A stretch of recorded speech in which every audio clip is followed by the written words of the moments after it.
And now, the After Party Hangover Tripod Sessions present the Jew of the Week. What's going on, all of you After Party Hangover Tripod Pretzels, all the listeners out there? I am the Great Brettzky 99. Well, actually, no, I'm the Good Brettzky 99. I'm the messenger for the Great Brettzky 99, and he's representative on the After Party Hangover podcast. Unfortunately, I will not be able to make it this week. Some family shit, coming up, and got to take care of the family. But of course, there's my real family. Then there's the tripod family. There's my tripod brothers. You got Mangria. You got Jabronius bitch czar. That Ceizar, the Great Brettzky told me to say that. That was not my own doing. You got Jabronius. You got Mangria fueled, and it's a great time. But Mangria, he came to me and he said, I would love to get your thoughts on how you always say the Dark Order is too goofy, too silly. You can't really take them seriously as contenders. What are your thoughts on Gallows and Anderson?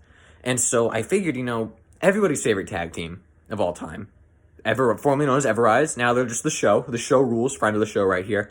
They got a little thing where when someone's coming up, someone's bugging them. They got the chew of the week. They got the chew of the week, and I'm looking around and I can't find any gum or anything to chew. But you know what? I am a Jew. And so, a little wordplay later, this is the Jew of the Week, featuring the Great Brettzky 99. And I will say this, Dark Order, I don't think that they're not contenders. I think that I can easily see, Silver and Reynolds or Evil Uno and Stu Grayson being tag champs. I mean, Anna Jay or Ty Conti can easily be women's champ. Hell, maybe even a guy like Evil Uno or 10 can be TNT champion. Maybe even Silver if they give him kind of like a Daniel Bryan type push. But I just feel like the comedy and the silliness kind of takes away from a guy like Hangman Adam Page, who then, when they thrust into this top contender spot like they're doing right now with Kenny Omega, it kind of feels like, I can't take him as seriously as I could for the first, year and a half, whatever, before he got in the Dark Order of AEW's existence. Now, that being said, let's go to Gallows and Anderson. Gallows and Anderson, I was a very big fan of from New Japan. I was a big fan of in WWE, the whole beat up John Cena and, the matches and, all this stuff. I mean, some of it was pretty bad, just from booking standpoint, but I was a big fan of them. I've been a big fan of them. But, now when you got Gallows coming out with the dangly and the fucking tie-dye shit and all that and making the 69 jokes and the shit like that you see on Talking Shop, it is a little bit hard time to take them seriously. However, I will say this, in the age that we're in now, where you get Talking Shop, and you get the I don't remember what they're called, the WWE on the show on the network where they're on the road. I don't remember exactly what it's called, but you got that stuff, and you can see behind the scenes, they're hilarious guys. The Good Brothers are indeed good brothers. So I mean, I feel like for them you can give and take because we've seen what they can do seriously. We've seen them be serious in Japan, we've seen them be serious in WWE, and we've seen them be serious every now and then in TNA, AEW, Impact, whatever it is. So I feel like since they have the pre-existing serious shit, it's easier for you to suspend disbelief. Like, oh, they're not just comedy guys, they're just goofing off because they're with the elite who are their, their best friends, they're all in the group, they're just goofing off. These are their real personalities, but if they need to, they can turn that shit off and go fucking super serious and beat the shit out of you. With the Dark Order, we haven't seen them in other places unless I'm following the indies up and down every single place in the world. And so it's harder for that to be taken as seriously as top contenders, if you understand what I mean. Also, I'm not looking at, Gallows or Anderson as as top title contenders, So I think there's differences in both, and they're not they're kind of meant to be henchmen for Kenny and the Young and the Bucks, and whereas Dark Order aren't really henchmen anymore. They were. I could take them seriously when they're with Mr. Brody Lee, rest in peace. But I can't really take them. I can't take them seriously now. But I mean, who knows? There's always time to change. And like I said, I can see a guy like Evil Uno or maybe even or John Silver or 10 Preston Vance, being TNT champion one day. But as for now, I think it's better just maybe tune back the comedy stuff a teensy bit. But for Gallows and Anderson, I mean, tune it back a little bit every now and then, but I can still take them seriously as contenders. And that, my friends, was the Jew of the Week from the Great Brettzky 99, your favorite Jew that you've never heard of. And so with that being said, pretzels, enjoy the rest of the show. I should be back next week. Yeah, well, there's something Mangria always wants me to say. Something like hit that music. But I'm gonna say for today, Mangria, hit that juice. From now on, you can call me Lazarus. From now on, you can call me Lazarus. From now on, you can call me Lazarus. From a dead man walk, Lazarus. From now on, you can call me Lazarus. From now on, you can call me Lazarus. Welcome to the After Party Hangover Dual, a part deux. It is, Whoa, it is me. whoa. Oh boy, this is the kind of episode we're having, people. I have to, because as you know, last week I gave you guys some punishment. There was some punishment, but I didn't know I would win. So I wrote some punishment myself. And let me get this out. Can I please, good sir? The floor is yours, Ceizar. Mr. Travers, you weak sauce son of a bitch. So the punishment last week was, yes, it was shitting on you. And we all ate you equally.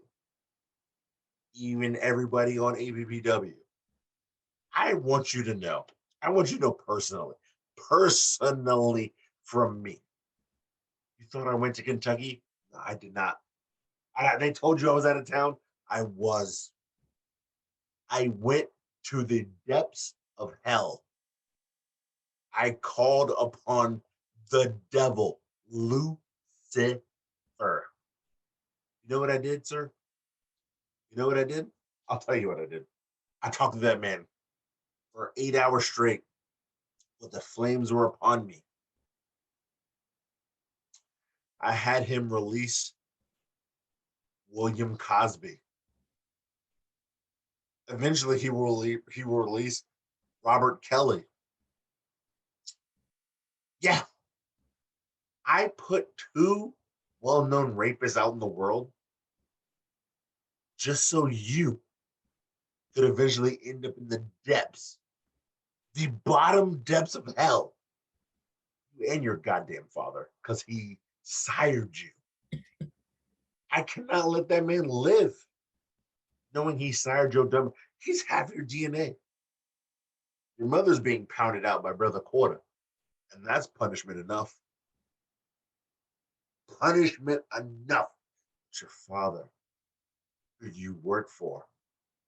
That son bitch, yeah, he's got to go to the depths with you, the bottom of the bottom, the top of the top if you're a scientist, because heat rises. I don't give a fuck what you got to do. I had those two assholes released. William Cosby is out in the streets. Robert Kelly is next. I might free Brittany. He said I get one more. I might free that bitch. She might even be free right now. I just signed the contract. I signed it myself. The blood of that shit. Stabbed my hand, licked it, and signed it, you bitch. You piece of shit asshole. You pedophile ass cracker. I signed it. I did that. I released two dangerous men for all womankind. And for women everywhere, I apologize, but I had to do it. Just because of Mr. Travers. I had to. But Cosby is banned from the cantina. Yeah, he's still banned from it. And Robert Kelly is too. So, Troy, the Eddie guy, if you see this, R. Kelly's out too, bro. He's out too. Did you hear that, Troy? Okay. Yeah, he said okay. No, Troy. I'm gonna text you next week. I got you, Troy. Well, ladies and gentlemen, it's the Drunken Dual Pod. I sober myself, but not for long, because I am Mangria fueled, about to open a fresh bottle. It's been a long fucking day. It's been a long fucking week. But hey, not for my man, Big Carpe. It's been his birthday week. Julius Ceizar, entertain us with one story from your incredible birthday week. So, I'm gonna let y'all know. I was in Kentucky trying to chase white women trying not to get lynched. I was in the streets. Bro. I was in the streets. We out here partying, get right at this bourbon bar. I literally come out this bourbon bar, wait on the Uber. So it was 3 minutes away. I'm with my friend. She got a babysitter. We getting lit. I look to the right. There's a motherfucker in the alleyway. Pissing on the fucking shit where you put money in.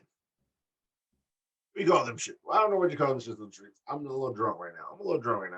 Yeah, you put the quarters, you put the dollars, or you pay it on tap. He's pissing on them right now. Can't even give the motherfucker a ticket. He's literally pissing on it right there, 12:30 in the morning. My man is just spraying it down. I watched him for 3 minutes. The Uber pulls up. I was like, damn, that motherfucker's still pissing. Oh, he out here. He out here pissing on the whole shit for 3 minutes. I had to get in the car because we had to go home and I had pizza in my hand. Went home, ate pizza, watched Netflix, but your boy was pissing on it all night. It was great. I laughed. Well, did you at least drive Zanka home? I mean, he's probably dehydrated from pissing for 3 minutes. Yeah, that's Zanka. It's not my problem. Zanka didn't get in the car. It's not my problem. Well, Ceizar, it's Wednesday night, and you know what that means.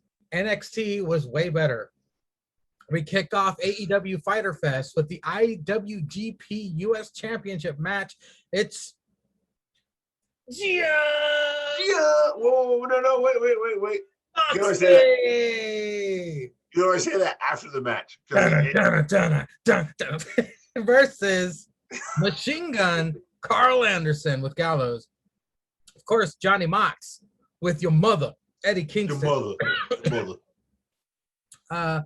Prince Devitt name drop, by the way. They said the original Bullet Club members. Yeah. Gallows with Pipe, just to kick things off, showing them that they mean business. 60-minute time limit, 20 count on the outside. This is New Japan rules. Mox holding and dad bod, animalistic in his attack, choking with mic cord and biting his forehead. Brings back the back rake. I always love the basic shit. Good shit. Mox has a busted nose. Carl hits a stun gun RKO and a TKO. Tried a top rope cutter, but got caught with the paradigm shift. The winner and still IWGP US champion, John Moxley. But of course, it's Wild Thing. Bleh. Yeah, of course. Yeah. It's not the song anymore that we love. And just before the camera cuts off, Moxley flips someone off in the crowd. I don't know if he caught that. Of course. What did you think of the opening match of this week's Fyter Fest, actually? Fyter Fest. Yeah. No. This was a good ass match. I mean, it was a great match. My shit is, I guess we'll get to it later, so I should save it for later. But no. This right here was a great match. Yeah, the United States Championship. He's not the Good Brothers are not in ROH anymore, I guess, and they're back signed to New Japan. And even if they're going to be separate because they're not going to win the New Japan titles, this was a great match. Like, we all know Carl Anderson can go. We all know Luke Gallows can go. But as a tag team, they're fucking gold. We all know the tag team can go as well. So even if he would have won, I would not have been mad because we all know John Moxley is going to probably try to stay more AEW to be with the baby Renee and local than fucking in Japan doing shit. And no, I thought it was a great match. I thought it was a good opening match. I do miss his old theme, but I digress. The wild thing thing is it's just for a crowd. It's just for a crowd. It's some piss. Up next, Jake the Snake graveling at Myrtle. I just started Myrtle? drinking, folks. Yeah, Jake the Myrtle Snake is Hawk. graveling at Myrtle Hawk. Murder Hawk wants another shot at Mox for the IWGP US title in a Texas death match? Question mark. Yeah, that's what they had. That's what they had when Moxley won the title. Oh, okay, in New Japan. I'm still not sure what makes it a Texas death match. Is it just because it's taking place in Texas? Because technically, the New Japan match was in Japan, right? and it was Texas. It was a Texas death match. Yeah, I got no clue. That's on these crackers. Andrade El Idolo interviewed, Idolo. subtitles and all. He asked where the death triangle is. Give them a message. El Idolo is looking for them, which of course made my brain boner go from 6 to midnight because AEW tweeted when Andrade first debuted, who would you like to see Andrade feud with? And with my fat thumbs, I typed, I want Andrade versus Ray Phoenix. Book that shit. That was way back when he first debuted. But do you really? Calling out the death triangle, he's a little bit closer. He's a little bit closer. I mean, I know they got Pac. I know they got Penta El Cerro. Meadow. But baby steps, Ceizar. Baby steps. He could go. It could go there. It could. Eventually. But do you really want him to fight Ray Phoenix, or do you want him to team with Ray Phoenix? I think and the rest of Death Triangle. You know what I think? You know what I really think is gonna happen? I think he's gonna remove Pac, and I think he's gonna team with the Lucha Bros and have their own stable. It's gonna be called Idolo Lucha Hermanos or some bullshit. But I'm not mad at it though. No, I'm not mad at it either. I feel sorry for Pac. Yeah.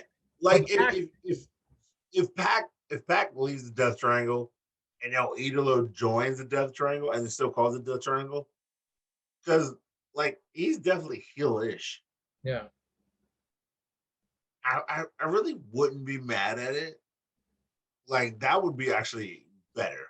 I think Pac is more of a lone wolf. I don't think he belongs in a group. So if El Idolo takes the Lucha Bros and they have their own stable, who's gonna stop those motherfuckers? No one's gonna stop those. They'll be like AEW's Legado. What is it? They'll be the Brown Order of AEW. The Brown Order of AEW. But no, like it would be because it would be great. Like I think El Idolo with Penta and Ray Phoenix would be better instead of Pac. Yeah. Way better. Way better.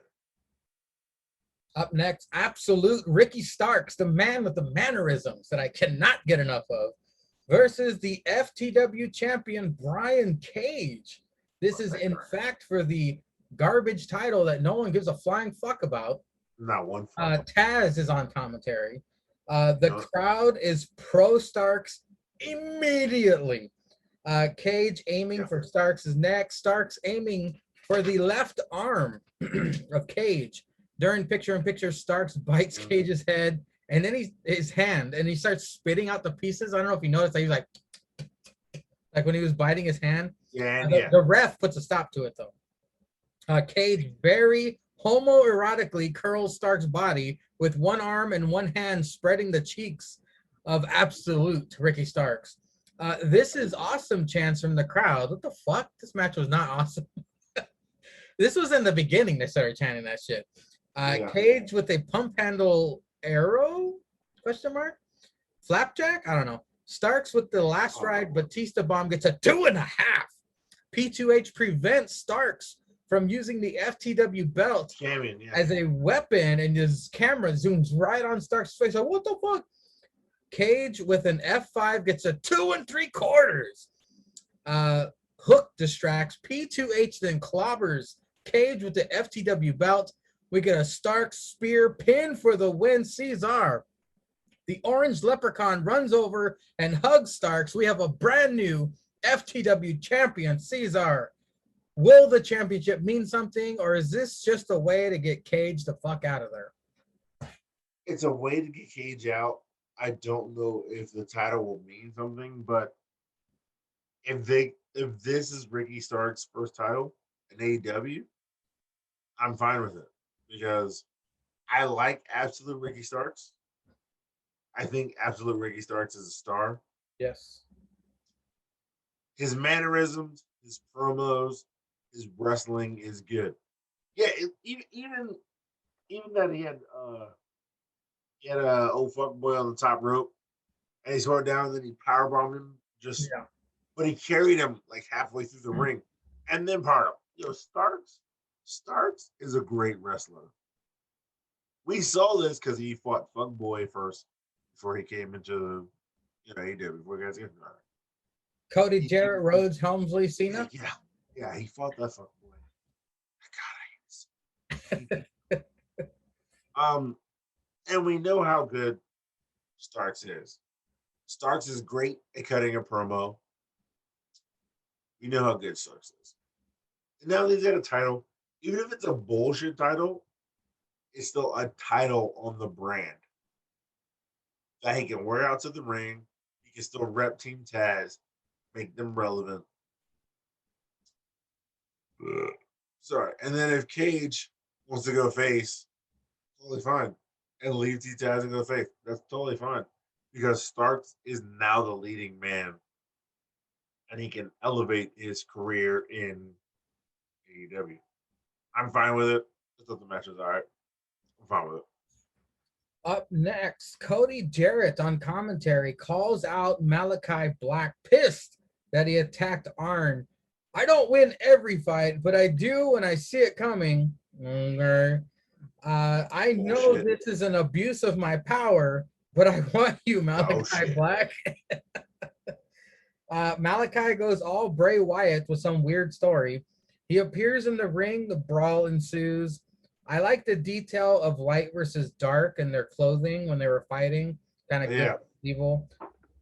Tully was in Cody wearing all white. The arena.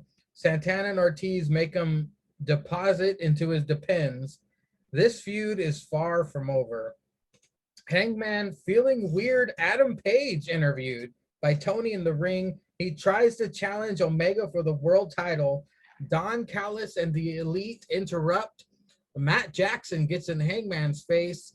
You're the next great wrestling tragedy. Oh, Hangman punches Matt. A brawl ensues with the Elite and the Dark Order. 5 versus 5 elimination match. Title shots up for grab. Set up. Did they even say when that was happening? They did not. Okay. Well, from the top, Ceizar, your favorite, Cody Jarrett and Malachi Black segment. Yeah. So Cody Jarrett comes out on the fucking desk, and then asks for a mic, walks down to the ring, taking up all the time, wearing his white ass suit, making sure he's wearing his white ass suit, calling out Tommy in Malachi Black, who's wearing black shit. Yo, you can attack me all you want, but don't attack a 60-year-old man like Arn Anderson.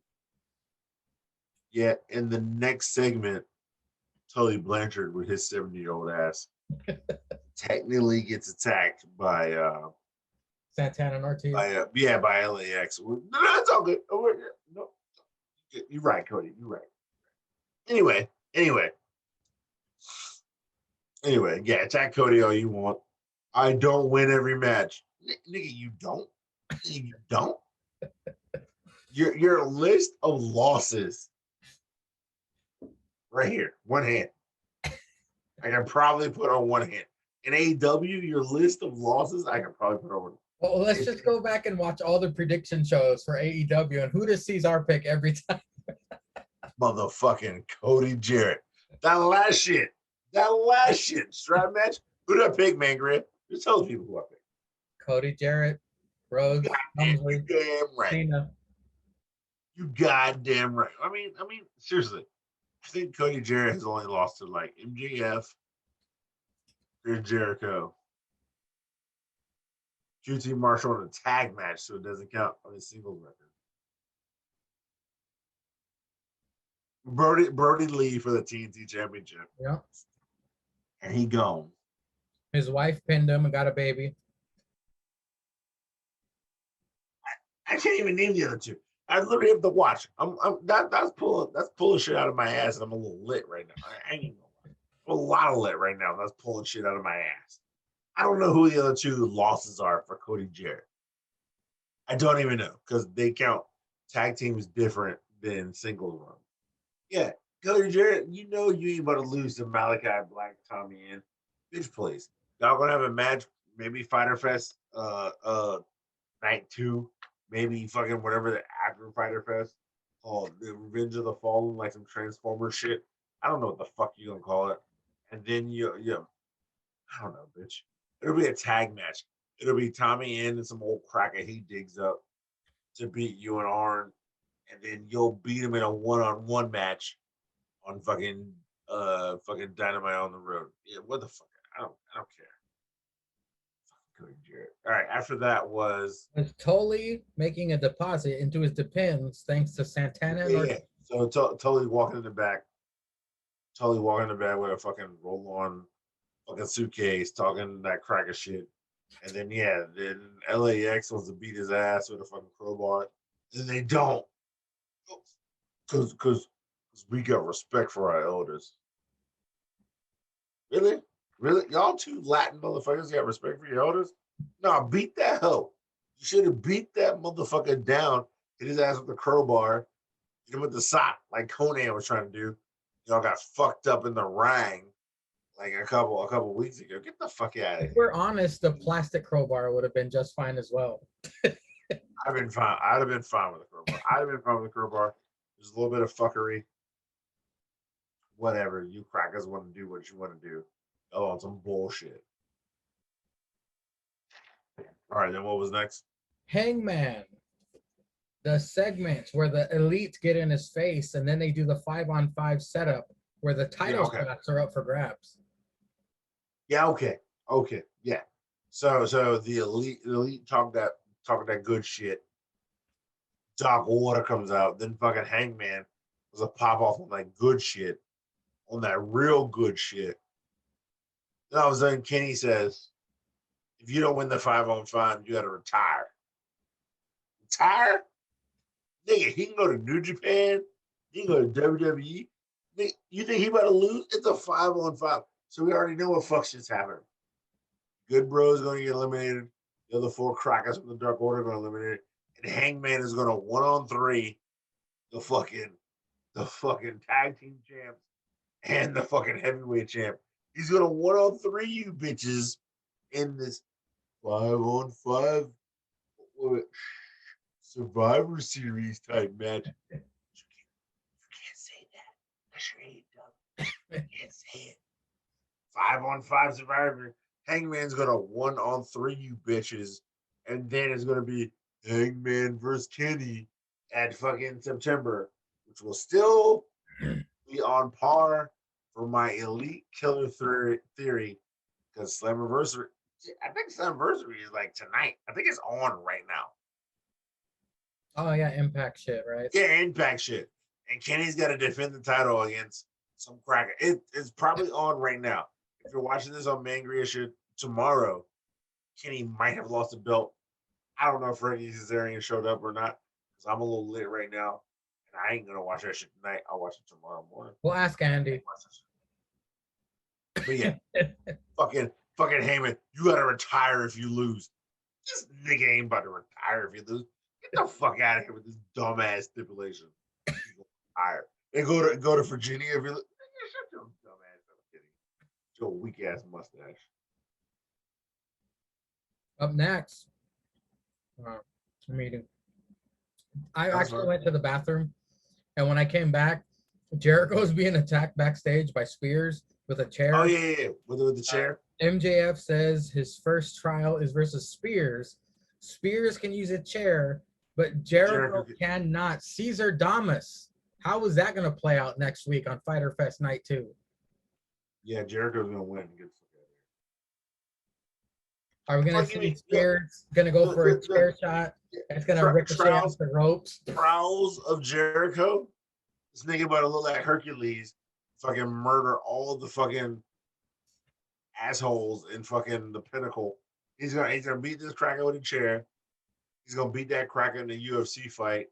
He's gonna beat a 2-on-1 against some other crackers, and then he's gonna have to fight MJF in a regular ass cracker match. And he's probably gonna beat that hoe ass cracker too. Like, get the fuck out of here. It'll probably be some. I can use the Heat Seeker, and you can't use the Walls of Jericho. So he's gonna beat that cracker with the fucking the shit he told Ricochet to use, or the fucking back elbow cracker shit. Yep. Fuck out of here. It's about to be some bullshit for the next 4 weeks, and it's gonna be some cracker shit. Well, Sticks Adam, if you're watching this, I want you to rewind, go to the beginning, and I want you to keep a crack account. Every time Ceizar says crack, I want to know the grand finale at the end of this. Because it's gonna be like a lot. it's just like Tarantino with the N-word in his movies. Yeah, it's gonna be a lot. We have barely relevant Hardy versus Christian Cage. The captain sends Outwork Hardy everybody. into the railing, and Hardy hits the cement floor harder than the railing. The captain grows wings and leaps off the turnbuckle to a standing Hardy on the outside. Hardy nails a draping DDT, vintage Orton style, onto the ring steps. During the commercial picture-in-picture, Hardy smashes Christian's head on all 3 turnbuckles. Spear by Christian, frog splash by Christian. I'm not sure why JR said this. Maybe I wasn't paying attention to the context. But JR said, I'm so glad we have time limits. I'm not sure why he said that. Maybe I should go back. But he said, I'm so glad we have time limits. Hardy low blows Christian, twist of fate for a 2.5. Hardy applies the leech submission on outside. Almost gets a count out on Christian, but Christian with the win after the kill switch. And then we get the HFO trying to ambush, but Jungle Boy and Luchasaurus for the save. Thank God no Marco Stunt. Miro video promo, TN title with the white strap. He is the Redeemer. Ceizar, let's talk about Hardy versus Christian Cage. Was a good match. It's Hardy versus 2 legends. 2 guys, like JR said, 50 years in the game combined. Put on a match for like 15 to 20 minutes. It was great. It was great. The only thing you got to shit on it is always the ref in AEW who doesn't count to 10. He counts when he wants to count. He doesn't count when somebody's on the outside. But no, that match was good. It was great. Okay, Christian won. Great. Christian's still undefeated. I'm fine with that. The HFO comes out. Jungle Boy and Luchasaurus comes out. Jungle Boy looks like he's a little bit jealous. I don't know if they're trying to turn Jungle Boy heel. I think that's a wrong move just because you gave him the 50-win thing. But Luchasaurus put Christian on his neck, and Jungle Boy was like staring a lot. So I don't know if that's the plot you're going with. You know, if you watch it back, Jungle Boy stared a lot at Christian on Luchasaurus's neck. Because usually that's his role. After a win, he gets the win. And Christian still played the tired role. But yeah, Jungle Boy looked up a lot. He looked a real lot. So Jilted lover? I mean, maybe he was just a little jealous, man. Luchasaurus putting up people on the neck. You know, Luchasaurus strong, baby. He's strong. He can put anybody on the neck. I don't know. But yeah, Jungle Boy had that little look. So if they go that route, I don't like it because Jungle Boy should still be face. Just still tag with Luchasaurus to keep the tag team division alive. Because we all know the tag team division is weird right now. Because I don't know how people who are like best friends and only have like 3 wins, how they're like number 2. Yeah. Versus people who are under them who are 4-1. Who are not above them. I don't get that. How is somebody like 4-3 above people who are 4-1? Just do the mathematics on that. Just do the math. If you listen to this, do the mathematics on that. Just, help me out. Text me. Hit me up. And let me know what's good. Well, the good doctor already told us that the ratings are trash. So, even the talent knows DMD already knew. But You know, Ceizar, does Miro have enough pull as the Ultimate Warrior or Cody Rhodes from WWE to change the color of the strap of the TNT title? What's up with that shit? this got to be another WWE shot. Yeah, yeah. So first of all, it was red and silver, and when it was created, then it was red and gold when it was done.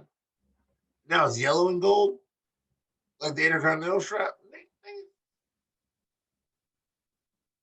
Get the fuck out of here. Get this trash out of here.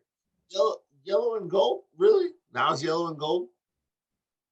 This cracker had it when it was like yellow and red, and that's something new. Now it's yellow and gold. How many belts y'all trying to sell? Y'all hard up for cash? Y'all niggas need cash? But you about to put another dumbass show on Friday nights that we ain't about to watch. You still got two dumbass shows on YouTube that we ain't watching. Well, three if you count BTE. And then you crackers, yeah, now it's yellow and gold. Next case. What's next? I got time for Tony's this. in ring with the good doctor, Dr. Britt Baker, DMD. Hugs.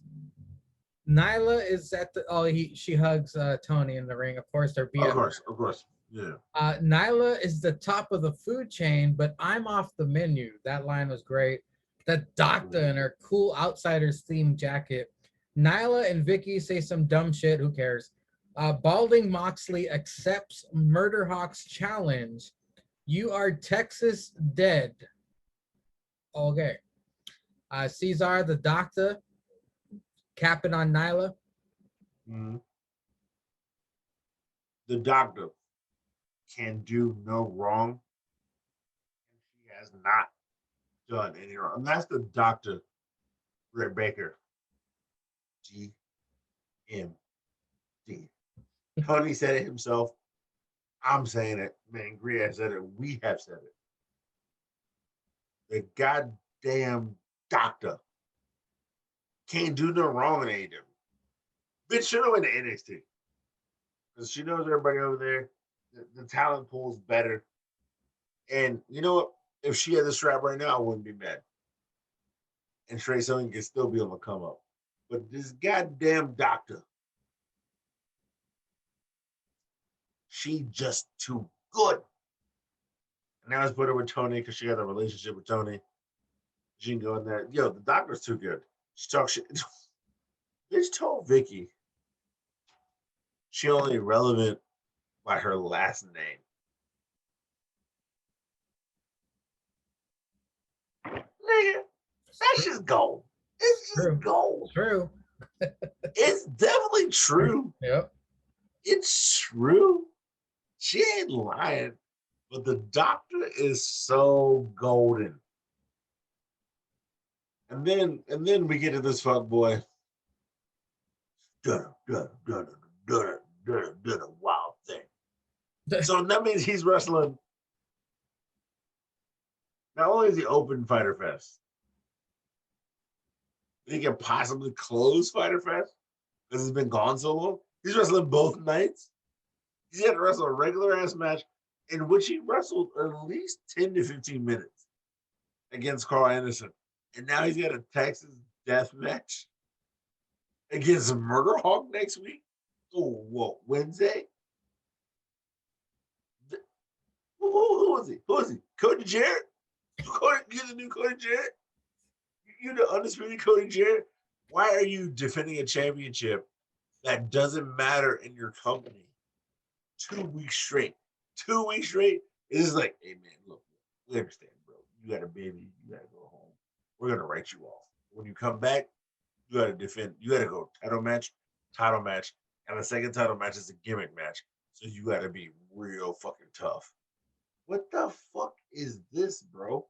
Like, why do I have to, like, put on a 12-minute great match to open the show, bring it to a rise, and then I have to be, like, maybe fourth on the card the second night? I'm not main eventing, especially if Cody Jarrett's fighting Malachi Black for some fuckery. I'm not main eventing the second night. But I gotta put on a fucking gimmick match, Texas death match, with this crazy motherfucker out here who's beating people up. Who I beat for the title. So this is either like Murderhawk's about to win this shit just to take the title off Mox, just so Murderhawk feels validated, and he has a fucking title that nobody cares about because we're not gonna fucking watch this shit every week as AEW. Or just to give Murderhawk a high-profile match again, in which he loses. He loses every big match. Every big match. Every big match. Without question. You know what I would think would be interesting, Ceizar, is if Mox goes through Murderhawk, he keeps the title. What if Mox then defended the title in New Japan, loses it, and then the rumored WWE New Japan relationship? What if someone from WWE, like Seth Rollins, fucking wins the IW title? Yeah. US title and brings it to WWE TV? That's what I was thinking. I was thinking he's gonna lose the title in New Japan, and then that's when that shit pops up. That's literally what I was thinking. That'd be funny. like a Cesaro wins that title from some guy with WWE New Japan. Well, I was thinking someone tied to John Moxley as like some kind of Dean Ambrose, like some kind of fuck you to Dean Ambrose. Oh, look at Seth Rollins has it now. But no, I mean, Cesaro is a mid-card guy who they see as a mid-card guy, but trying to like evolve into that main card guy. So why not give him that title? It'd be nice. He deserves something. He deserves something. Yeah. Give him his hair back at least. Who knows? But up next, we get Wheeler Yuta, the guy from Crazy Rich Asians, versus Sammy Guevara. Showtime, Sammy. Thanks, JR. Hotter than donut grease. Okay, JR. Keep your boner in your pants. True. Sammy looking like a superstar here. The crowd loves him. Can we say that Sammy is a homegrown AEW superstar? I'll give him that. Sammy wins after springboard cutter and the GTH. Ceizar, what were your thoughts on Sammy's basically enhancement talent match? Yeah, I don't know why this guy came out. I guess like they're saying this guy's been trained by Orange Cassidy and Chuck or whatever, but yeah, this seemed like it should have been the second match of the night, not the fourth. Definitely a cool down match. It's just to showcase Sammy. Just to showcase Sammy. This should have been the second match of the night, not whatever the second match of the night was. Yeah. This should have been it. Well, after this, QT pours diarrhea on Tony's head earlier in the day. And then we get Penelope Ford versus Yuka Sakakaki. Penelope's ass was incredible. Oh my God. Yuka wins while wrestling in hammer pants. Full leg spread. Penelope while in pin. Nice. Main event coffin match. Oh, you know what? Do you want to comment on the Penelope? Well, basically Penelope's ass. No one gives a shit about Yuka Sakakaki. Penelope's hot. She shouldn't have lost this match. The main event coffin match. Make-A-Wish Druids bring out the casket. I mean coffin. Sorry, WWE. Ethan Page versus Darby Allin. Darby looking like a Ninja Turtle skeleton with a steel plate strapped to his back. Scorpio Sky hops out of the coffin, attacks Darby. Grandpa Stings when I pee attacks Scorpio Sky. Camera cuts away right when Sting was going to splash Scorpio in the crowd. But everything's okay, fellas. Jesus was in attendance. I don't know if you caught that. Yeah, I saw that. Commercial picture-in-picture. Ethan and Darby fighting in the crowd. Stairs, turnbuckles, and hooks used in this match. Darby fish hooks Ethan with a turnbuckle hook. He caught a big one, Tony shouts. Ethan and Darby fight in the coffin. Ethan busted open. Ego's edge to Darby from second turnbuckle on the stairs. This is awesome chance. Darby eye gouging, drinking Ethan's blood. Leaps onto Ethan's back with skateboard. Closes the coffin for the win. Darby then proceeds to coffin drop the coffin.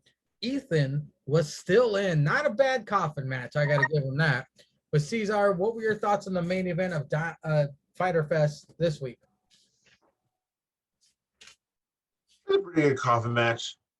I was kind of out of it because when I watched it, I got home like that Thursday, and I was fucked up. I ain't gonna lie, I was fucked up. That's not the Ceizar I know. But like, I watched it, and like the parts that I really wasn't paying attention to were the fucking picture in picture. The picture in picture seemed long to me. Yeah. But yeah, on the road you can't get no snow for Sting. Cracker just walked out. No music, no snow, No salt danger for Sting. no salt dandruff. He just walked his dead ass out and started fighting Scorpio Sky on some bullshit. Even though Scorpio didn't come out with Ethan Page, like, all right, we knew Scorpio was gonna do something. But like, it was so weak sauce what him and Sting did. Like, it really wasn't needed. He just popped out of the coffin and just started beating up Darby. And then Darby hit the fucking skateboard and then kicked that crack in for the 1, 2, 3 and pinned him and then hit the coffin drop. Like even though, yeah, JR's like, I don't know, they're trying to kill each other. They're trying to end careers.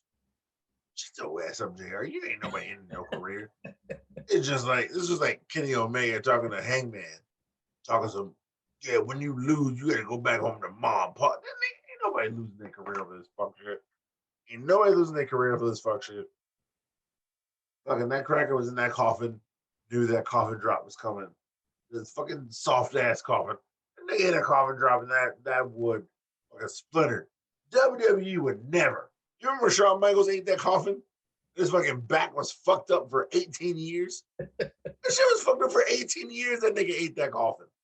You think that soft ass AEW coffin gonna fuck somebody's back up for 18 years? Nigga, 18 years. Shawn Michaels had to find God for his back to start hurting. That nigga was on Percocets and liquor and coke. I seen it on a fucking A&E documentary shit. That nigga was on coke, Percocets, and liquor for 18 years. And then he found God. And then God said, your back is healed, my son. Please go to WrestleMania and fuck up that taker. Go up there, son, and do work again. Fuck up that bitch called Triple H, my son. Go kick him in his teeth with his fucking bullshit. Fucking sledgehammer that he never hit somebody, my son. That's what happened. God himself. Shawn Michaels. I synced it. You got that fuck shit. You got that fuck shit coffin match. Those two assholes with that weak sauce coffin. Shawn Michaels would never. That nigga ate his whole back on a coffin. You got that weak soft shit where 103 pounds soaking wet with 10 pounds of skateboard. Darby Allin gonna jump off the top rope and go through the top of a coffin that some cracking ego page is in. Get the fuck out of here.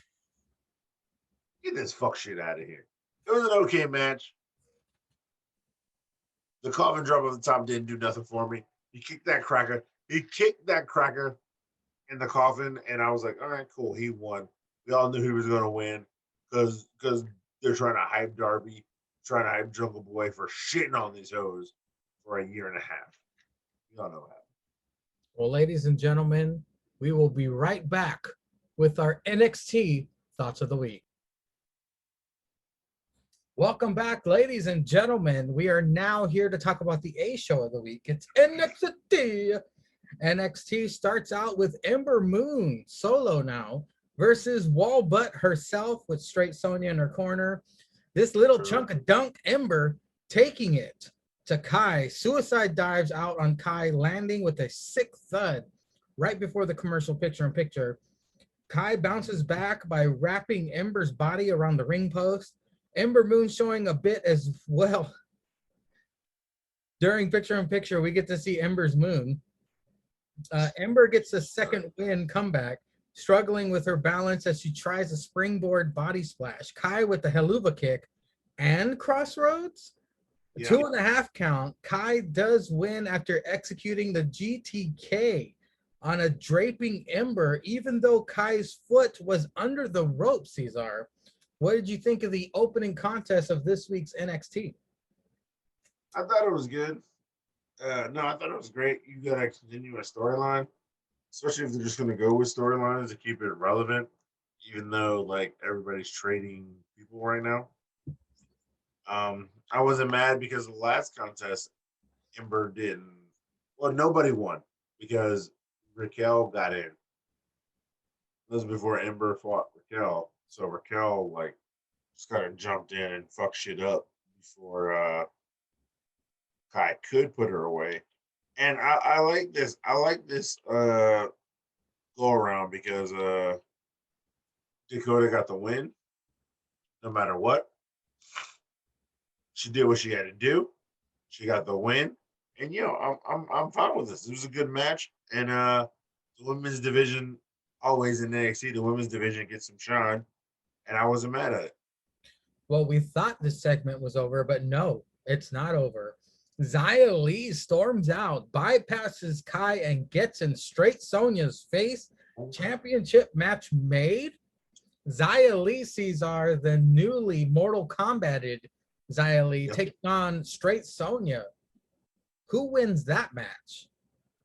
We all know straight Sonya gonna win that match, but no, that's a good match though. I really ain't mad at this. Yeah, Xia Li, she got some wins. She beating bitches up. She out here in the streets. And then she just literally walks in the ring after Dakota gets a win. And Ember's got to kind of like roll out, and Dakota's like celebrating a win. She rolls right in. She rolls right in and goes straight to straight Sonya and was like, yo, bitch, I'm getting that title. She's like, I ain't mad at it. Yeah, come see me. I ain't mad at it, and you know what? I won't mad at it. you know, Smokey the Ho is going to have something to do with that match when it happens in the future. You know it. Up next, the Diamond Mine was interviewed. Bivens hyping them up. Open challenge time. Who answers it immediately? Bobby Fish. But Bivens says he's facing Rust, not Roddy. Then we get an Eichmann video package promo. Maybe stay away from the L word, sir. He is one of the participants of NXT's breakout tournament. Ceizar, thoughts on the Diamond Mine? Thoughts on Eichmann? Eichmann. Yo, this Diamond Mine shit with Fish is gold. You sure it's not later. diamond? It's gold right now. It could be diamond by the time it finishes, but it's gold right now. I hope he does this somehow with all the members of UE. Mm-hmm. I hope somehow he twerks it in with all the members of UE, because that would be platinum. Not gold, or diamond. That's platinum. If he works it in with all the members and does some shit like this, like Russ fills them out, and then he. This is the only time, not a squash match, but like this is the only time I wouldn't be mad if like he fills them out with Rush, they cheat or Rush could lose or win, and I wouldn't care. And then next week Roddy would do some shit, and it would still be a great match, and then Roddy would cheat at the end and win, like hit him with some crazy move that he knows that they would kick out of, but he protects it by also putting his foot on the ropes or pulling tight. Oh my god, that shit would be good.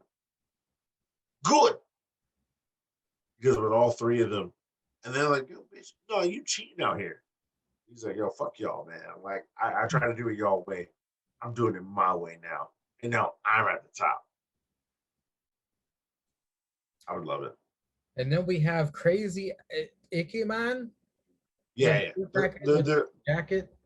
Yeah, the crackers with the jacket. I don't know. It was on Instagram, like pick the jacket. Let's be honest. It's a fortune cookie with the jacket. See? Yeah, it's a fortune cookie. Yeah, sorry. Take the crack account out of this one. And yeah, it was qualified cracker. Yeah, it was some bitch who cooks General Tso's, and he had a jacket. And yeah, I don't care about it. Up next, LA Knight and Vanilla Virgil segment. Grimes is going to the broom. Broom. LA has Grimes groomed I was nervous for a second there. I was like, oh my God, he's gonna cut his hair, he's gonna cut his beard. Oh shit. But he just gave him a good trim, you know, he's gave him A good good trim. A good trim is great though. A good trim can Yeah. still be you, and it's good. Grimes in full butler gear, ready for the toilets. Segment ends and we get no entrance Bobby Fish versus Tyler Rust with the Diamond Mine. Disrespect. Aesthetically, I'm getting McIntyre vibes from Tyler Rust, like early McIntyre vibes from Tyler Rust. Aesthetically, not style wise, but just the look. Yeah, like the look is definitely like NXT McIntyre vibes. Yeah. Fish looks like the uncle Fish looks like the uncle you'd have who drinks beer while driving the boat on the lake. Fish gets the upper hand. Roddy distracts. Rust capitalizes and wins. That was crap chance. Kushida saves a surrounded Bobby Fish. Ceizar, Grimes, the Vanilla Virgil. Are you liking it so far?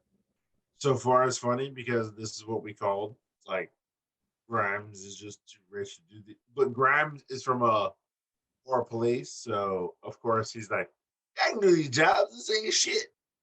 But I'm also a billionaire, so I can do this shit whenever I want to or pay somebody to. This is what we all thought Grimes would do just to annoy LA Knight. So this is great entertainment. Great entertainment. But yeah, the Fish and Rust. Fish and Rust was great. Fish should have won. Mm-hmm. I don't care what Bobby did. Fish should have won, and it should have led to a match with Bobby, and then Bobby should have won. But yeah, they don't want to do this open challenge with Kushida because they don't have anybody, and they're worried about this like NXT tournament for young people. Yeah, I get this. This actually makes sense. And then the Diamond Mine beat up Kushida, so of course they can always pull that off. Like, yo, yeah, Fish and Kushida versus like Bobby and Rust. That's fine. I'm not mad at that. But Rust should have lost to Fish, and then Bobby should have fought Fish, and Bobby should have wrecked him. Like seriously wrecked him. Bobby should have been like in charge of the match, like 75-25. But like Fish should have came in at the end, tried to get some shit over, and then Bobby just cheat to win. Bobby should have been working his ass like the whole match, and that would have been great for me. But we'll see where this goes. We'll see what this goes. Bretsky, I did notice, and we'll hear your thoughts on that next week. Joe in ref shirt approaches a training Cross with Scarlett. Joe gets in his face about the rules. Cross is upset. The way arrive. Beth gets the gossip with on Index from Indy herself.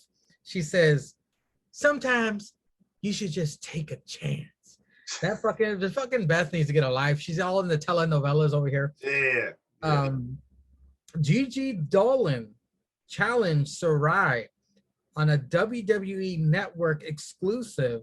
The match made. Here we go. But before that, Ceizar, the Samoa Joe, confronting Cross, predicated some fuck shit later on. But what were your thoughts on this segment? I thought it was all right. We all knew some fuck shit was gonna happen. We all wanted some fuck shit to happen. Yeah. But yeah, Cross was just letting us know. Like I said, Cross character work has been getting better and better every week. Still don't like him in the ring. I still don't like him in the ring.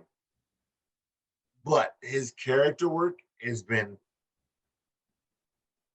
top notch. His character work is gold. Wait, Ceizar, you don't like the no, get the fuck out of here. Like the Yeah, I don't like. We'll wait for it, because I have opinions on that. We'll wait for it. But yeah, Cross's character work has been getting good, and I'll leave it at that. And then Tony Storm got caught. Auntie Betty getting the gossip. Auntie Betty trying to get some people some dick out here. I ain't mad. Let that chick know she can get some dick from old silent treatment. Lot of goats. They gotta go. Hey man, look, he may be silent, but I mean, quiet one about that life, man. You never know. He can beat that box probably with the best of them. You know he's got a sex dungeon like fucking 50 Yeah. Shades of He Loomis. probably just let Indy sit on his face for like an hour, man. You know, he's doing some work, doing the Lord's work. You know, he's a quiet guy. He's a quiet guy. He can beat it up with the best of them. And then what we got? Oh, we got old Priscilla Kelly, Gigi, whatever. Gigi Dolan. Yeah, taking Booty Storm because she got called up. Respect Booty Storm. Got called up. She ate that drop kick in the room. Hold on. I'm just asking you about the challenge part. She was polite and challenged Saray. Yeah. Like, if this is the way she's gonna go, because her shit was a little weird.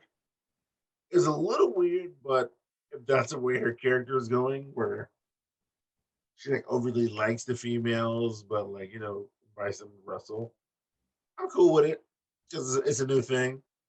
But yeah, I guess we'll get to the match later.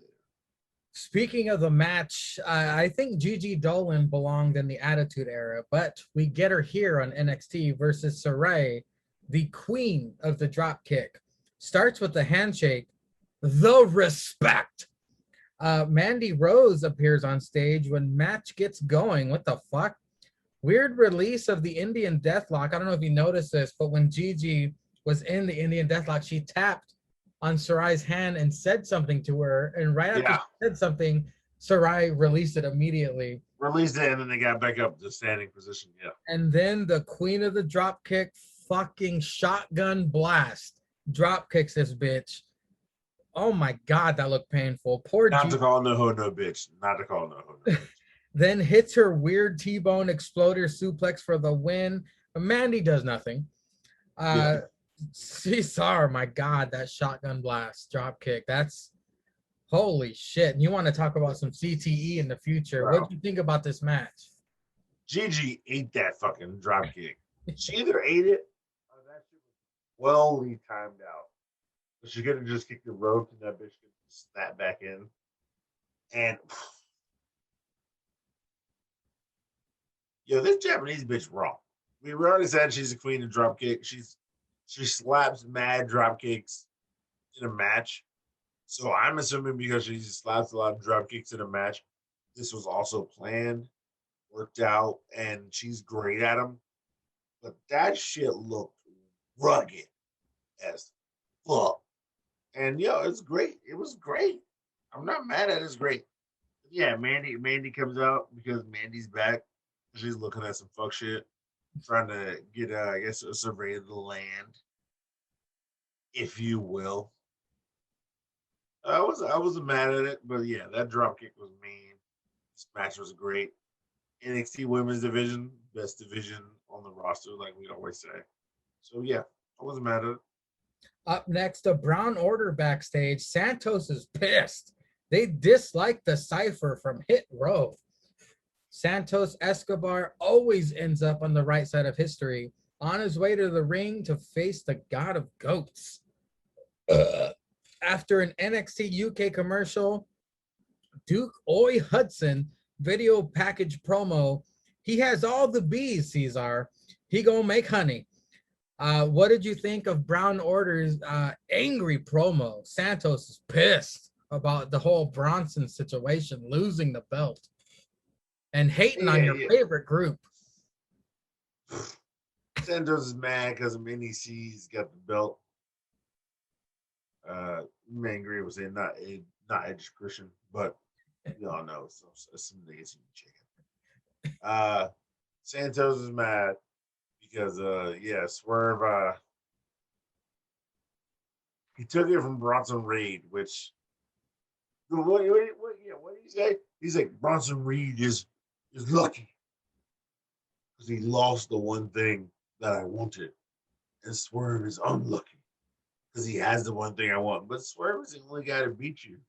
Mm-hmm. in tournament for the Cruiserweight Championship.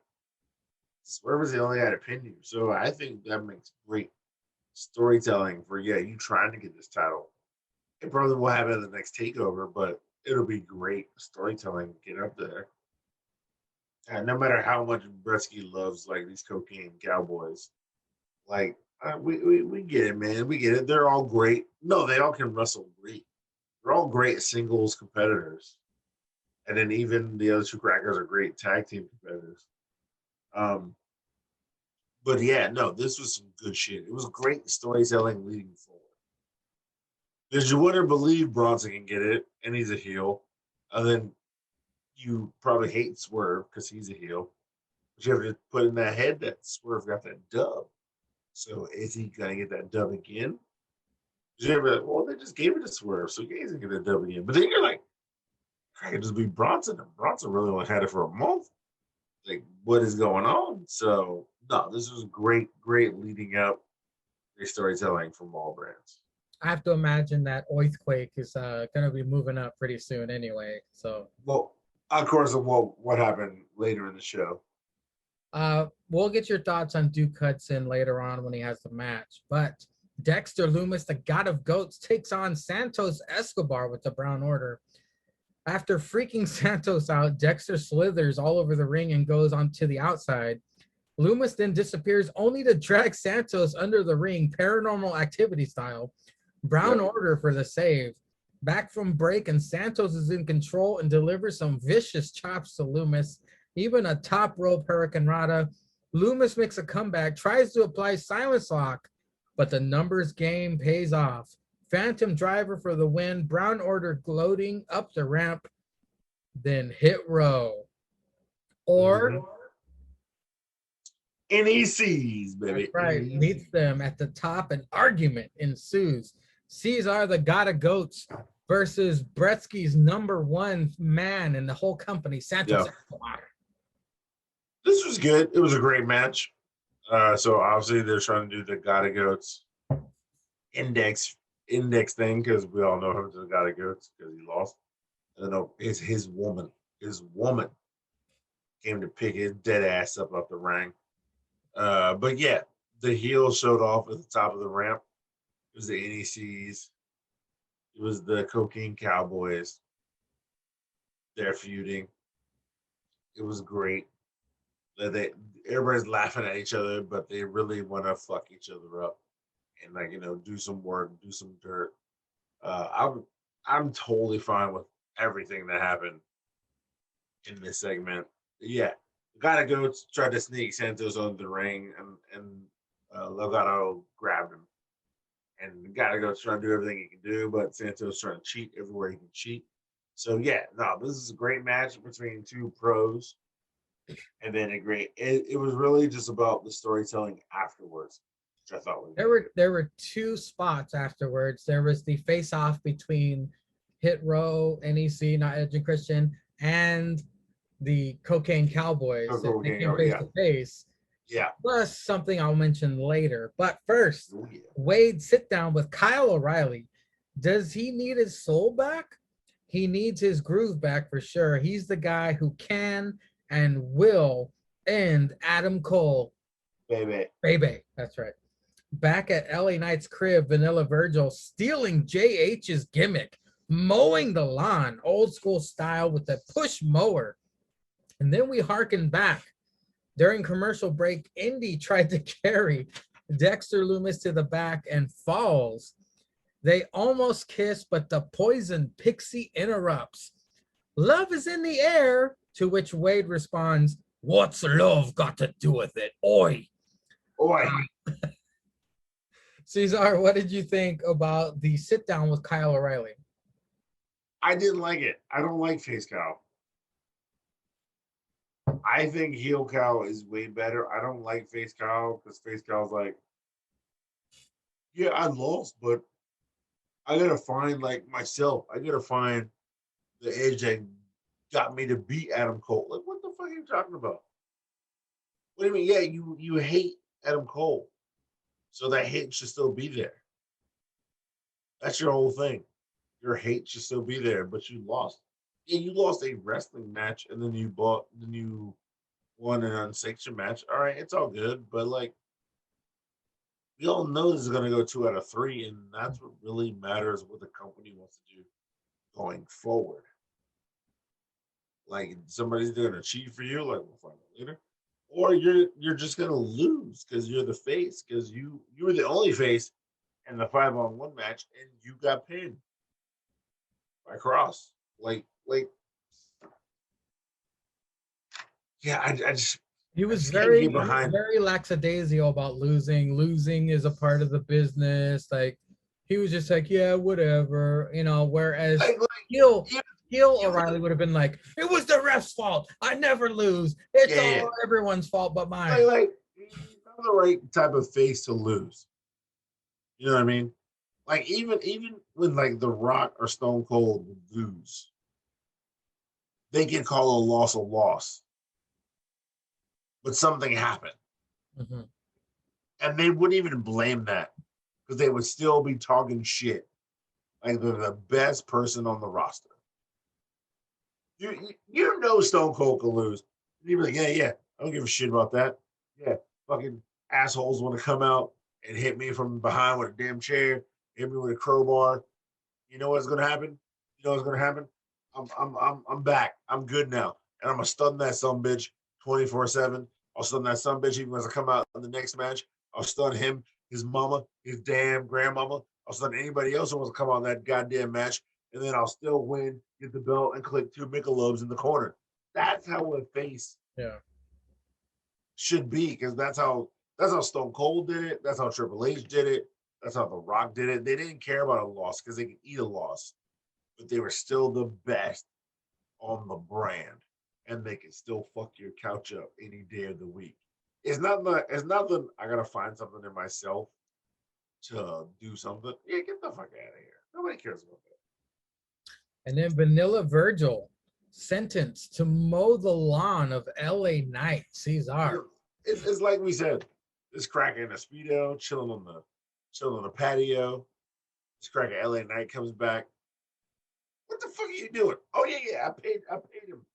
It's a Mexican. That's The later. best part. That's later, man. Is that later? Oh no. Later. Oh yeah. No, he said you can't run the riding mower. You got to do this old school grass mower. Yeah, this is what my grandma had. I'm good. This is what we do. Like we said, Cameron Grimes is new to money, so he's still gonna be old school style, and he's just gonna aggravate LA Knight. And this is the entertainment part about those two. It's gonna be this. It's gotta be this until LA Knight just either releases him or says, "Yo, you know what? Fuck it. We're gonna have a match for the $1 million championship, and for you to not be my butler." And that's what I think it'll probably be the next takeover, which probably wouldn't be till what, Survivor Series? Is Survivor Series one of the big four? Yeah, it probably won't be till SummerSlam. SummerSlam, I think, is September or August. My favorite part of the whole Grimes being sentenced to be a butler and him being okay with it is, like you said, like he came from the streets, like he grew up being poor, so poor people know how to rough it. Like mowing lawns is nothing. Like I personally can relate because I don't care how much money I have or how much money I don't have. If you got a slice of wheat bread and you got a piece of bologna, your ass got a meal, you'll be good. That's your meal right there. I grew up very rough. And so if I was sentenced to mow a lawn, I'd be fucking fine. I work at a flea market, for Christ's sake. Yeah. I'm fine with this shit. Yeah. I mowed the grass this morning.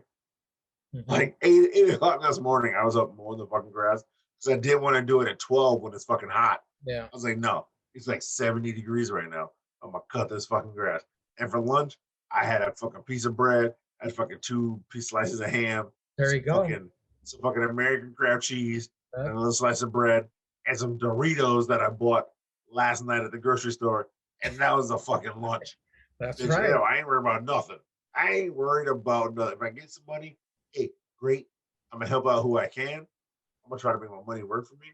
But I ain't above eating a fucking ham sandwich and some Doritos for some fucking lunch. Vanilla Virgil is making me love Grimes even more because now he's relatable. Now he's Yeah, now he's that's what I'm like, saying. "Huh? You want me to mow a lawn? Shit, I've been doing that my whole life." Like it's like, yeah, that's relatable, you know. So Yeah, now yeah. I like See, Grimes yeah, even more. yeah, but this is what I was saying. Like, yeah, they're trying to make him relatable by playing the stonks, Mhm. like he said, because everybody's playing the stonks with COVID, and now he's rich. Even though nobody's rich for playing the stonks, Grimes is rich from playing the stonks. And he's trying to make that relatable, but now he's trying to be a face again. And he's like, yeah, man, yeah, my grandmama used to do this shit to me. And he's trying to be real, like, relatable, like the common man. I'm fine with it. I just don't like the kiss my grits in the ring. Yeah. I Yeah, don't the I don't like that. cheesiness. It's the But cheesiness. in the ring, Yeah. in the ring, Grimes needs to be a heel. But the entertainment right now, being the everyman, but just he's rich. Out of the Like ring. this Out shit of is the way ring entertaining. is Yeah, out of the entertaining. ring. Yeah, In the ring with the kiss my grit, he's just pandering the fans. That's kind of yeah, like and that's not the Grimes we know. yeah, that's not even the Grimes we like. Yeah. But out of the ring, he is entertaining as fuck. Yep. And I like what he's doing. Yeah, he's trying to be the everyman. He's like, yeah, my grandma, I cut this shit in 30 minutes, baby. You ain't gonna worry about going, LA Knight. You got it. And he's cutting it. And then, like, that's the everyman. That's what you can relate to. But yeah, he just rolling up in the arena and slapping people with $1,000. That's the thickest heel shit that Well, he paying should be. people. Remember, he tried to pay people to get to. I'll pay you. We'll Yeah, team up. I'll pay you. yeah. But that's gold though, because when Yep. you have Yep. money like that to Yeah. burn, that's gold. Yeah. Like him still being richer than LA Knight, which we'll get to later about the other shit. That's where I'm like, so why is he smaller? Like, because I'm like, yo, it gets done, but like, why are you so pissy about it? I'm gonna pour some orange juice in my drink, but I want you to wax poetic on the poison pixie ruining Auntie Betty's wet dream when Indy Oh, tried to carry out the love of her life. Ceizar, wax poetic, please. So as we all know, the God of Goats, Dexter Loomis, came out after the Way lost their tag team championship, women's tag team championship. And he carried old Indy to the back. He's carrying her lovingly, gracefully. He is the God. And then the God had a tough match. It was against three assholes who were trying to fuck him up. You know what that God did? He fought back tooth and nail. He lost. And then when the God lost, Indy came out there to carry this old God into the back. But she wasn't strong enough. It was the weight of the God. It wasn't that Indy ain't swole. She's swole. She lifts. She goes to the gym. But she had to carry a God.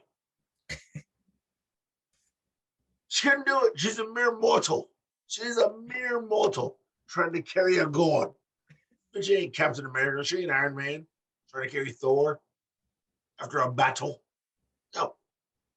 She's a regular ass woman in these streets. In these streets, trying to carry a God. Not only a God of goats that she loves dearly. Her heart got him off the mat and got her those 8 steps to the ramp. And she had no other willpower left. The heart got her there. And that's it. And the heart had to give up. And they fell. But she still wanted it. If she'd have got that kiss, she could have walked 18 miles with that goddamn God in her arms. But this bitch Candice had to ruin the beautiful moment of index of the God and Indy kissing, probably making sweet love that night. making little god babies that would rule wrestling for the next 20 years. Making Wade Barrett say, "Oi, download all this shit on my Spotify." You'd have downloaded that sex tape on the Spotify. I guarantee you, you'd have put that sex tape on the Spotify. With the quickness. With the quickness. But yes, Candace had to interrupt, and the goddamn god had to go lacking again. But he's a god. He's not mad about it. He's not upset about it. He wait, because he's patient. Because he is a god. Ceizar, when Index finally lock lips, it's gonna be like Macho Man and Elizabeth. It's gonna be like Stephanie and Triple H. That's just gonna be like 3 rainbows on TV. And let me just age us real quick. It's gonna be like Luke and Laura, Ceizar. It's gonna be like Luke and Laura. Jesus fucking Christ. Luke and Laura, if it's shit's like Luke and Laura, turn that shit off. 1 million views. If it happens in the first 15 minutes, turn the rest of NXT out. I ain't watching it. I ain't watching the rest of NXT. Break the internet. I'm gonna show up here that next Saturday, and you're gonna be like, "This is what happened after the kiss," and be like, "I didn't watch. I don't know what happened. I didn't watch." Beth Phoenix is gonna have arthritis from flicking that beam Beth, so much. She's gonna have trouble walking. Beth Phoenix, it's gonna be, fucking Wade Bear's gonna be like, "What the fuck is all this water under the desk?" Because Beth Phoenix is gonna like squirt juice everywhere under that desk. It's gonna be a fucking flood. The leather pants will explode. The pussy juice gonna be flowing like taps of Capistrano, like that cracker said in Dumb and Dumber. Speaking of biblical, Betty's panties are gonna be like the ark. It's gonna be 40 days and 40 nights. Yeah, no.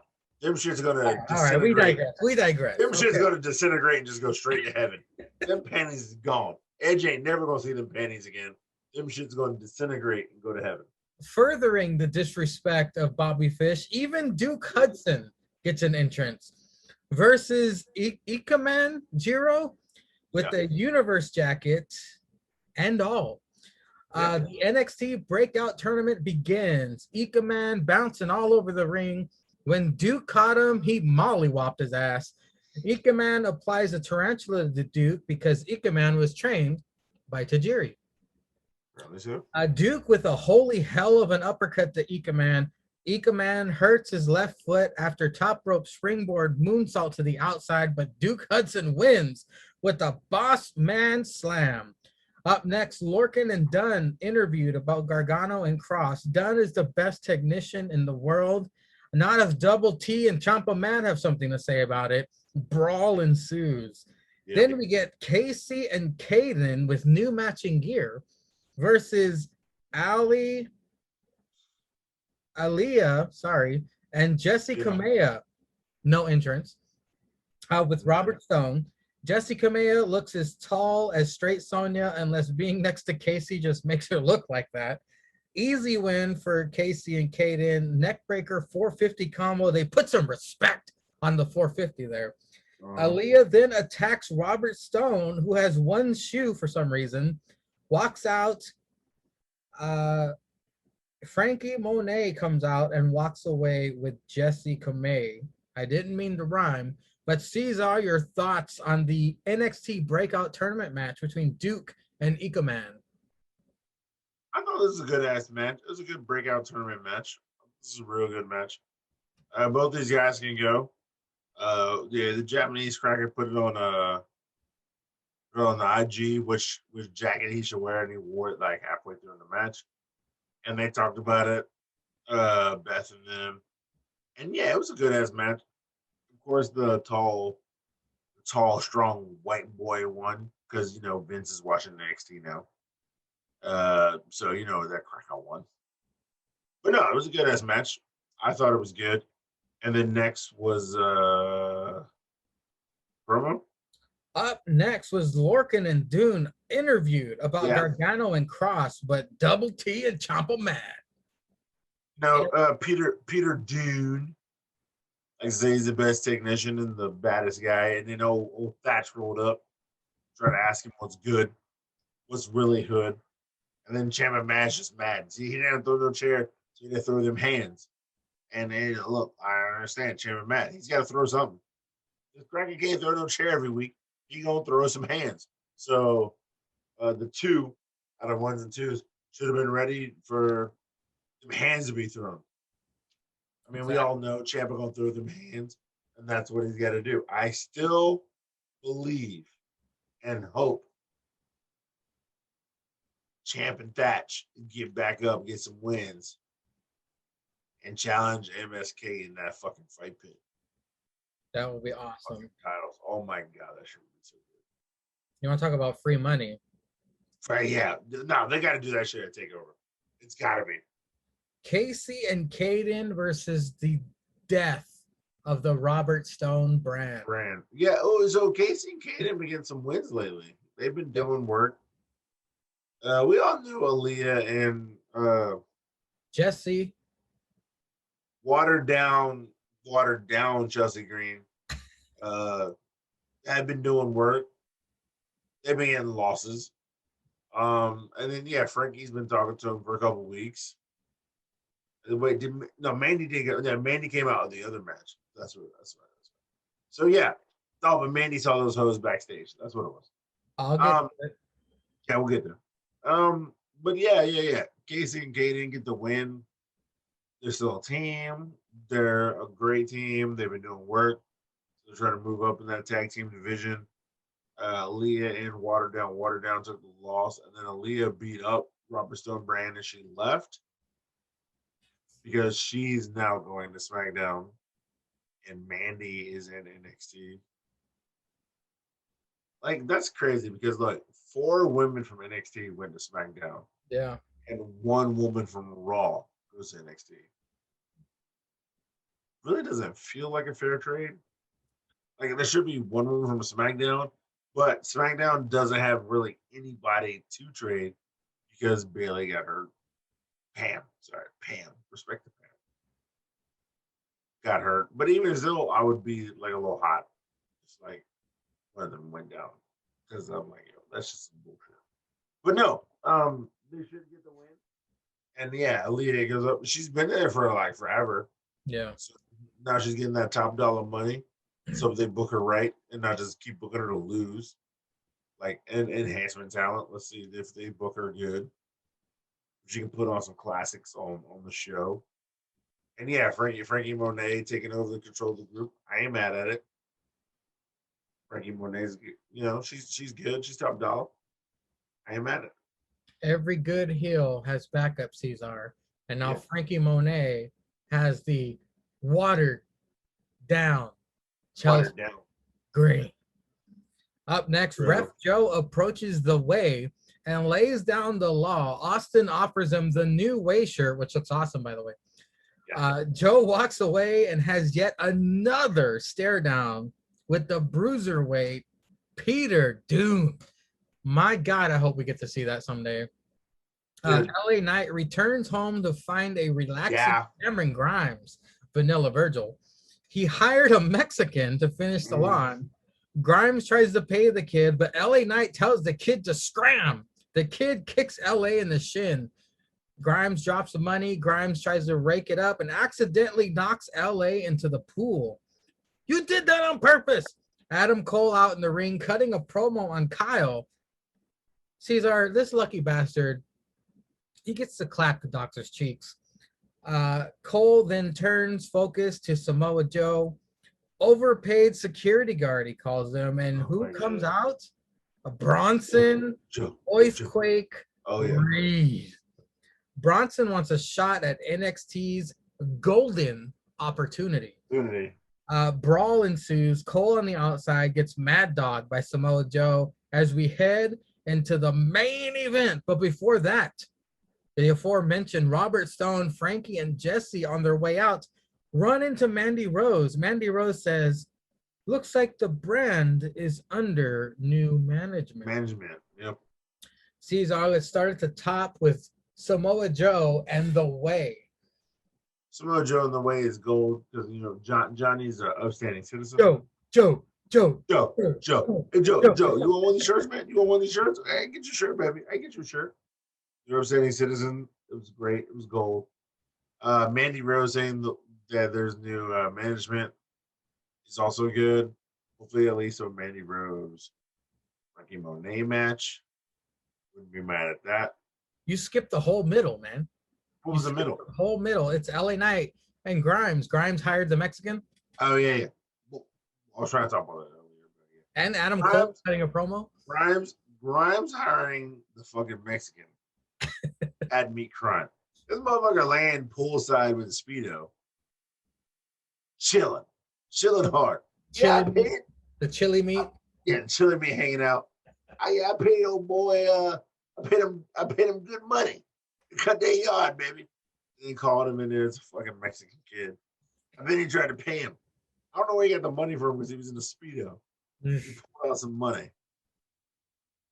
Yeah, he pulled out some money. And then, out of his hand.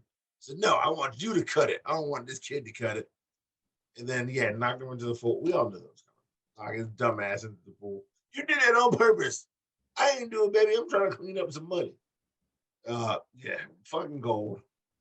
It's kind of shades of what you've been saying, Ceizar. I cannot believe what you said is almost coming true. You said that Grimes would be too expensive of a butler for his taste. And Grimes, we can relate to Grimes for his upcoming, but like he said, he's a millionaire, baby. He's gonna pay. People do it. He's got the money. He's just gonna pay to have it done, so he can tan his chili meat and relax, to have a drink, live in the luxury of Florida. Yeah, of course. All right, what was next? Up next was Adam Cole cutting a promo on Kyle, but Earthquake comes out. Adam Cole cut all the promos he wants, or whoever the fuck he wants.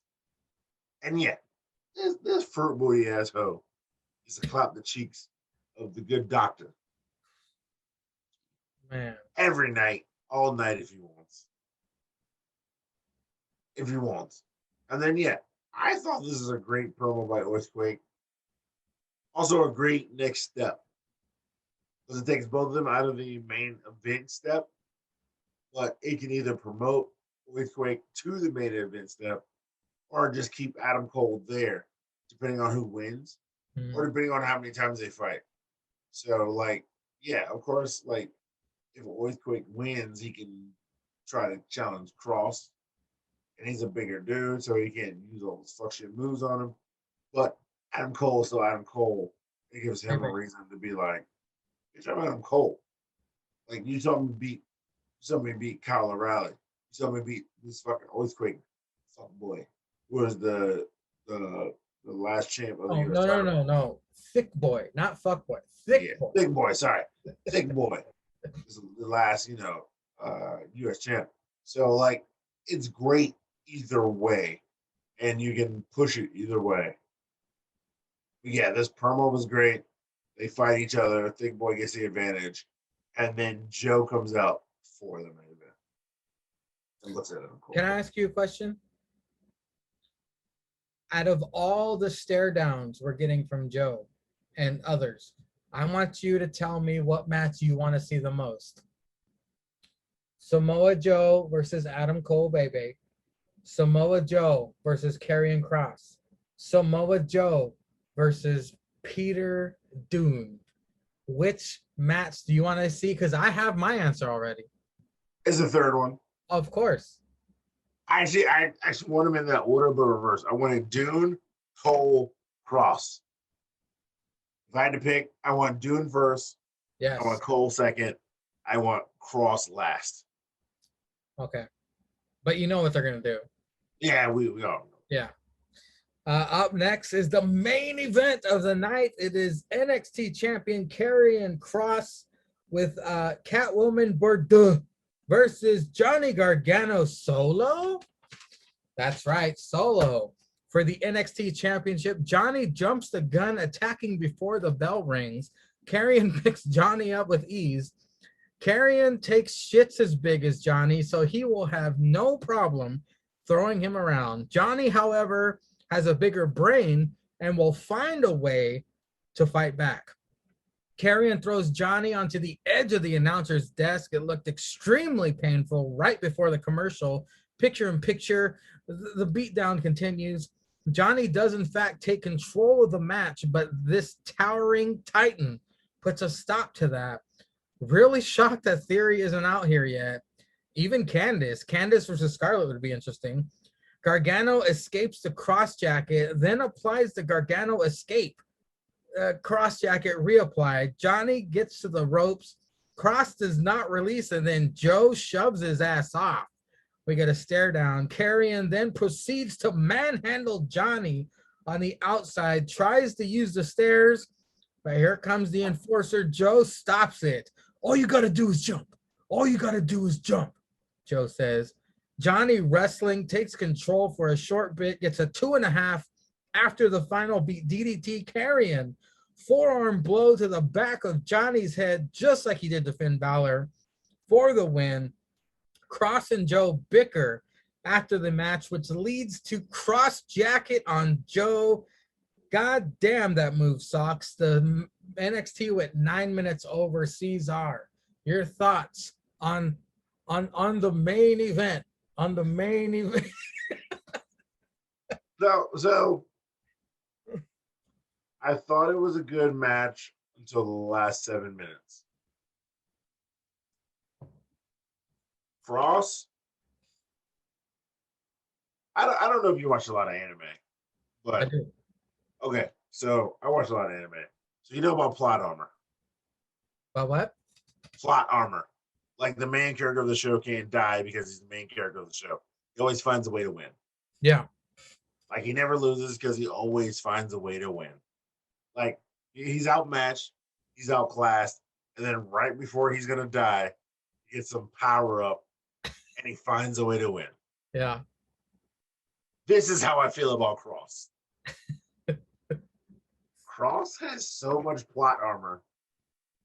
He has so much. He's OP, overpowered for non-anime fans as well. And comic book fans like to say OP. Anime fans like to say overpowered. He's overpowered. I don't know what I should call this episode. I wanted to call it Indy Carries a God, but plot armor is pretty good too.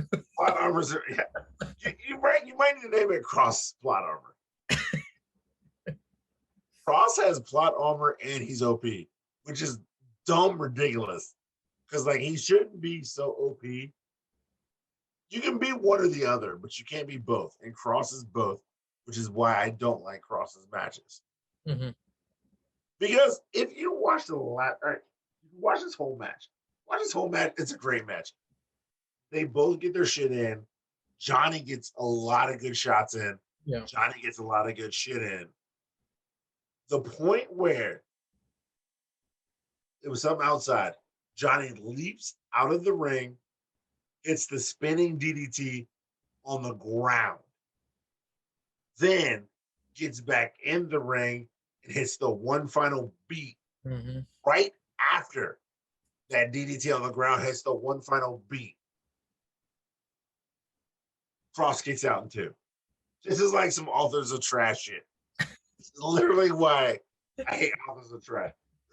Like you literally hit the one final beat outside of the ring, and then hit the one final beat in the ring, and he kicks out in 2. And what happens when Cross kicks out in 2?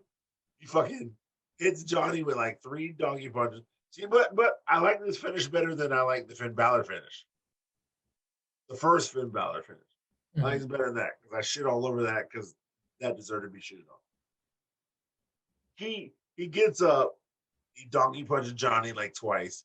He gives him 4 power bombs in a row, 2 pseudo suplexes, and then another running donkey punch, and then pins him. But it's after the fact that he ate one final beat outside and a one final beat inside. Like that first Finn Balor match, he fucking took two coup de grace and then hit Finn Balor twice with the donkey punch, saved the suplex once, and then another donkey punch and pinned him. Yeah, I'm like, yeah, that's weak sauce. But he powerbombed Johnny like 4 times. You can't tell me Johnny's that much heavier than Finn Balor. It got to be the same weight. So why would you donkey punch Johnny twice, 4 powerbomb his ass, so you do suplex his ass twice, then donkey punch his ass, then pin him. But you do Finn Balor, who's supposed to be a better version of Johnny. Well, if you're actually asking me, I think it's because Karrion was more irritated with Johnny than he was with Balor. With Balor is kind of a respect. But Johnny had been so annoying leading up to this, attacking him all the time. It's like Karrion, not only did Karrion not want to win, he wanted to put some stank on it. Karrion wanted to put some stank on this win. But that's what I'm saying though. Like, I just didn't like the Finn Balor. Like, Finn Balor deserved the respect. Yeah. Johnny didn't. Because Johnny's just pissing you off. Finn Balor should be the prince, the champion. He's the champion you beat to win the belt. So if he did that to put Finn Balor away for the belt, I understand that, because you had to go that extreme to get the belt. But Johnny's just some guy who said he's better than you and can fuck you up. But you had to go to that extreme to beat Johnny. He was annoyed. It was annoyed. Yeah. That's what I think. Yeah. You can be annoyed, but you had to go extra hard to beat Johnny, because Johnny hit you with 2 finishers back to back, technically. And then Finn hit you with 2 finishers back to back. But that's what I'm saying. Like, you're not respecting the finisher. You're not respecting it. Johnny hit you with a 1 final beat on the outside on the mat, which is supposed to be super gangster, and then clocked your dumbass inside the ring. And anybody else would have been a 1, 2, 3. Quick math. Anybody else. But you kick out at 2. And then you do all of that, like I just said, to win. So yeah, it's too much, man. It's too much. We're forgetting the X factor here. We're forgetting that if Theory would have been out there, I think Johnny might have won. If Theory would have been out there, if Theory was out there, Johnny would maybe holding Karrion's feet while Johnny pins him. Like if Austin Theory or even Candice, like I said, would have been out there, there would have been even more of a chance for Johnny to win. And I think we got shades of Johnny Takeover during this match. But like you said, Karrion is so OP. They're making him indestructible. Even, I mean, I want to see him fight Samoa Joe, but Samoa Joe couldn't beat Brock. Like, Samoa Joe's victories, it's not even believable for Samoa Joe to beat him. Joe, yeah. Going to dethrone Karrion Kross. Yeah, exactly. Because they didn't even put Samoa Joe over Roman. Yeah. They didn't put him over Brock. Like, they put him over, like, other people. So why should I think he's over Kross? And if we're looking forward to an Adam Cole, and Kross has not been defeated. If we're looking forward to an Adam Cole Karrion Kross 1-on-1, Adam Cole lost to Finn Balor. Like Adam Cole lost to the people that Karrion destroyed already. Yeah. Adam Cole's gonna have to get a fucking crowbar and hit him in the balls 40 times, and then he could win. Or he's gonna have to do like he did. Think about it. If Cole fought Kross, like, Cole had to hit a Panama Sunrise outside of the ring. Yep. Put it back in the ring, and then hit a last shot to his face. Not the back of his head, but to his face, to put Kyle O'Reilly away. Yeah. And that's Kyle O'Reilly, who's been pinned by one Saito suplex after, I'll give it to him, a 30-minute match with 4 other guys. But one Saito suplex, pin. It wasn't a choke out. It was a pin by Karrion Kross. Like how is Kross supposed to be dead after that fighting Cole? We might see a fuck shit take place where Karrion's like, okay, no one beat me. Here's the title. I'm going to the main roster. Or no, Rigo will just take it. I think Rigo will just take it. Or we'll see Kross lose in a ladder match, or lose in some kind of gimmick match where it's like, oh, they didn't really get beat, but they just needed a title off him so he can move up. Like, we're going to do something like that. It might be some Paige shit. Because remember, Paige never lost the women's title. She literally went up and then beat AJ like her first Asuka. night without the title. Asuka as well. Asuka as well never lost the title. They've only done it with the women. They've never done it with the men. Because I really don't think Keith Lee should have lost the cross. Mm-hmm. He should have won and then put the title up like in a tournament because Cross injured his arm. Yeah. Should have been a tournament. And that would have been way better even if Finn Balor won the tournament than what happened. Because it should have been better than Cross winning and then being like, I'm injured, I gotta go. Because this would have been better if Cross would have came back 100% and then won the title. Like we all would have known it, but it still would have been better.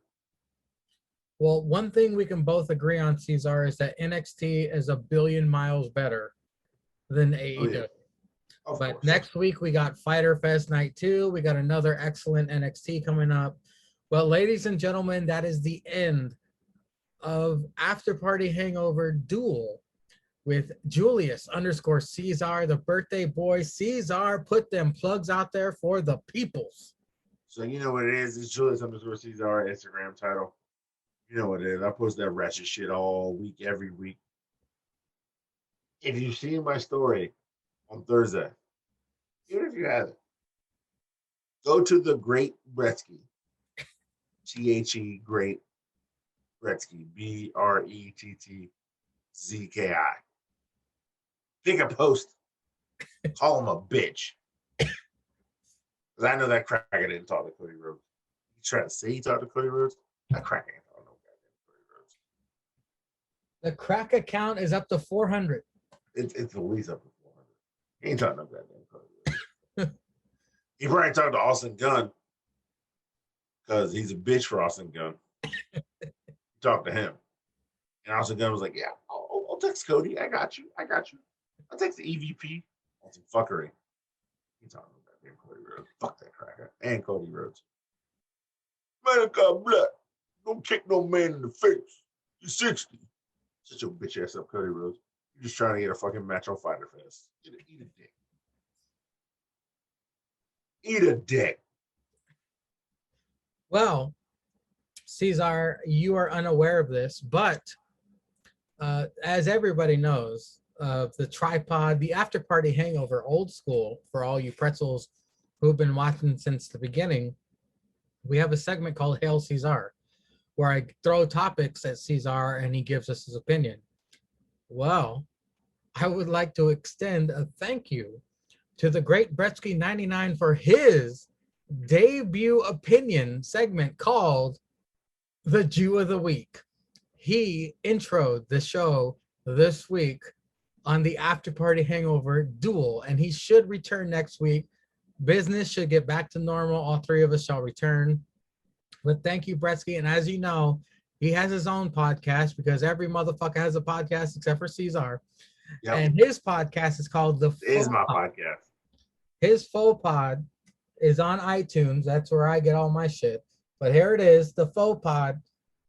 Check it out on iTunes or wherever the fuck you listen to your podcast. He's got some other people on there. He always got some hot chick or whatever on there or some shit. I don't know. See, that he ain't fucking. As for Bretsky, he has his guests on there. He hasn't sampled his own material, but you know. Bretsky, thank you for the opening. Listen to the full pod. Now, for APPW fans, right after Troy the edit guy is an OG. Troy the edit guy is an fucking G. Shout out to Troy the edit guy. Right after I end this right now, Sunday Night Skeet will premiere. And on Sunday Night Skeet this week, it's the completion of the women's Money in the Stank participants. We're going to find out all 6 women who are competing, plus the debut of the Fudge It Club facing the Fuck It Club in the main event in a non-title tag team matchup. Be sure to check that out. It's a scant 24 minutes this week. You know, I wanted to make up for last week. It was way too long. Plus, we had Cynic doing commentary. So I don't know how well the numbers did, but I can only imagine not too great. But still, I digress. But that guy, call him a bitch, passcode at the cantina. To get into the cantina, you already know. The You asteroid. already know. No. Thank you everybody for listening. Thank you for watching. Check out Aunt all my Donna, shit on you're a there. real one, Aunt Donna. Shout out to Aunt Shout Donna. out to Aunt Donna, the truest pretzel out there. Thank you everybody for listening. Thank you for watching. And until next week, all hail a Jesus Christ. San Chaos is still a bitch.